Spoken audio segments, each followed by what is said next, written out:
All right, friends, I'm going to run through this PowerPoint just straight through. You pause as needed to write stuff down.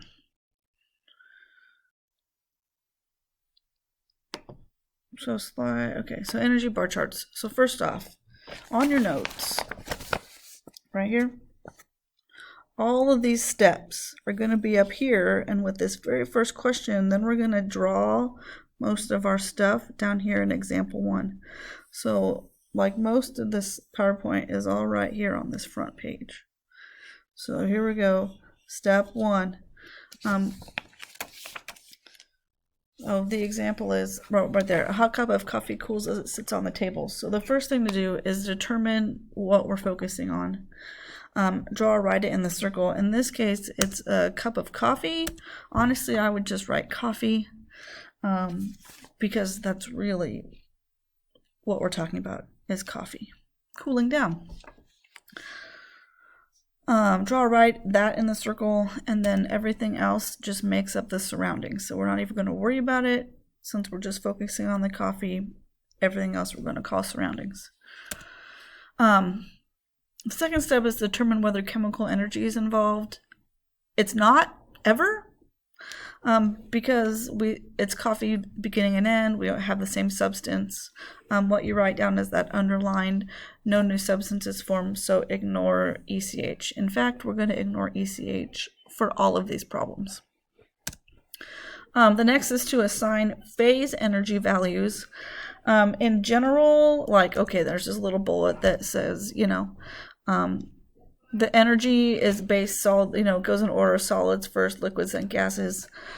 Solids are the least, liquids are the medium, and gases are way high. So standard, we're going to use 1 bar for solids, 2 bars for liquids, and then 4 bars for gases because they move so much faster. They have the most energy. So gases are going to be 4. So now we're going to give our substance 2 bars because it's liquid. 2 bars at the beginning, 2 bars at the end. So draw those bars in there. That's what it means by bars. Since it's coffee at the beginning and the end, it's 2 in the beginning, 2 at the beginning, 2 in the final.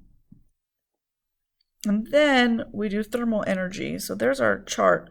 But the standards for thermal energy are hot, we're going to make 4 bars. Hot, boiling, hot.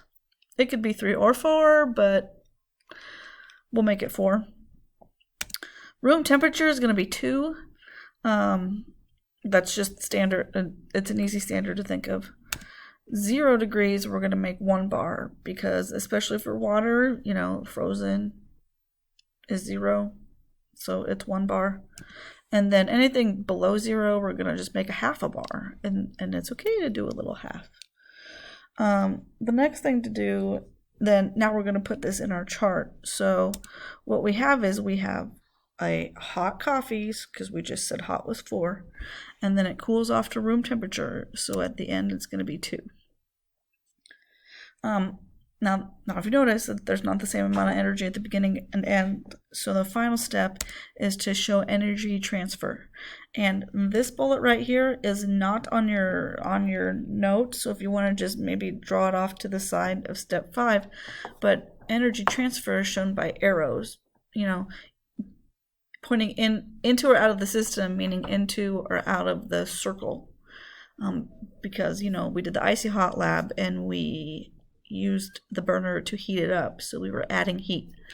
In this example's case, the other standard is when your final number of bars is less than your initial. Again, you just have to write that your arrow is going to point out.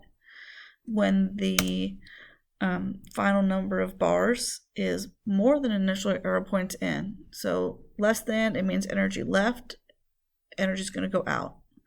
If the final number is higher, that means energy went in, so your arrow points in. So then on our example, it's easier to do if you start adding, you add them up. So the initial has 6 bars, 1, 2, 3, 4, 5, 6. We wrote that underneath. The final had 4 bars, 1, 2, 3, 4, and then the -2, initial plus change equals final. I should probably put a plus. But initial plus change equals final. And so there's -2 here in the middle, so that's the 2 bars on the arrow pointing out.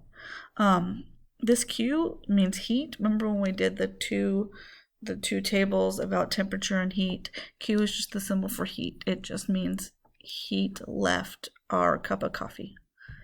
So there's example 1, all its glory. Example 2, now there's this whole list of stuff that we have to think about in our phase change diagram. But what we have is an ice cube, a tray of ice cubes that becomes, it melts on the counter and becomes water. So then the things to think about, and I'm going to do this list, I'm going to read through it, and then I'm going to go. But we know that we have ice. Ice is going to melt in, it's the same, there's no chemical energy. It's going to change phase.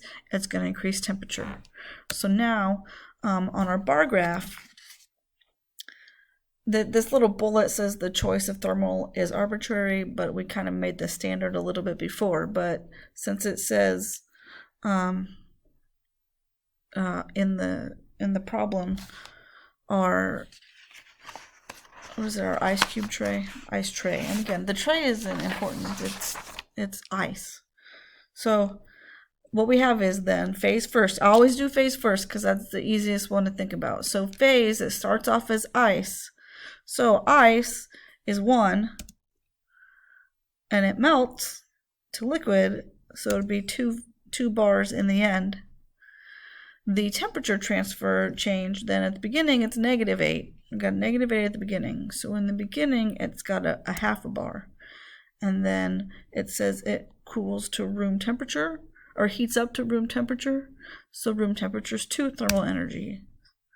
So you just use the notes, use the numbers we use as standards to do your beginning and ending. And so then now we got our initial, we got our final. They're not the same, so we have to do our energy transfer bar. And so that's the next slide. And again, we just count them up. At the beginning, we have 1.5 bars. At the end, we have 4 bars, and the ending is bigger than the beginning, and so that meant 2.5 bars of energy had to go in to our system, and the arrow length is 2.5 bars. And again, Q means heating.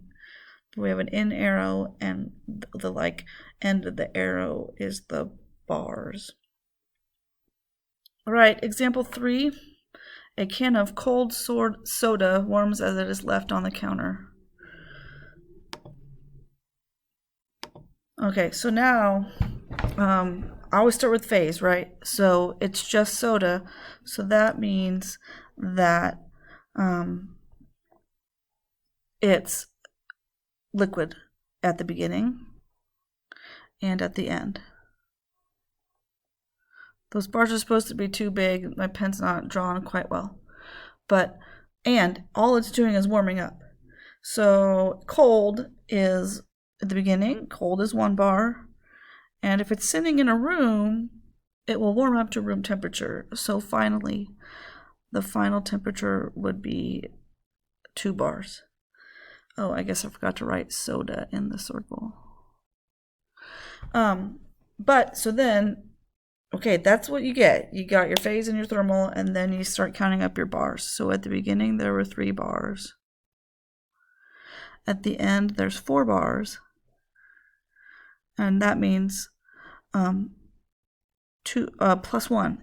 Plus 1 bar. Like 1 bar of energy went in. The beginning was 3, the ending is 4. 1 has to go in. So you draw that with an in arrow. And then the tail of the arrow is like 1 box, which is 1 bar. They've been calling them bars. And that's it. Like 3 bars, 4 bars, plus 1. With an in arrow. You don't have to write the Q for heating. We're just going to assume it's going to be heat entering and leaving the system. All right, and then number 4 then is kind of a slightly different scenario. One of the ice cubes is placed in a glass of room temperature soft drink. Do separate bar charts for the ice cube and the soft drink. So the thing with this situation is, let's go ahead and write one for ice, one for soft drinks. So let's write soda again. So now we got to think of the two different scenarios. When you stick an ice cube in a soft drink, it's going to melt, right? So then ice at the beginning, we'll just do one at a time, is 1 bar because the phase is a solid. And at the ending, it's going to melt, so the phase is a liquid. Now, the thing with temperature is it's freezing. And when something goes through a phase change, remember all those flat spots on our graph? Technically, the temperature doesn't change. So technically, during a phase change, it's cold in the beginning, but it's still cold in the end. So if we were to do the numbers underneath, I'm going to have to write them kind of off to the side. At the beginning, there's only 2 bars. At the end, there's 3 bars. So to the ice, energy went in. And that would be 1 bar. Like, energy went in because the ice melted. Why? I don't know why that keeps doing that. So 1 bar goes in, 1 bar of energy melted the ice. Now for the soda, the pop, if it was warm at the beginning, it's still soda. It's going to be soda the whole time. So the phase is 2 bars at the beginning, 2 bars at the end. But it's going to cool off. So if it's warm, room temperature, 25 degrees, at the beginning, it's going to start with 2 bars. And at the end, it's going to cool off, so it's going to end up with 1 bar. So to the soda, it cools off. And so energy left the soda. And guess what? It was only 1 bar. We're going to draw that with an out arrow. So now here's the beauty of it. Minus 1 bar. Oops, 1 bar. 4 at the beginning, 3 at the end, minus 1 bar. So look, in a complete this system, even though it's an ice cube and soda separately, the 1 bar of energy that left the soda went into the ice, but more like it's vice versa.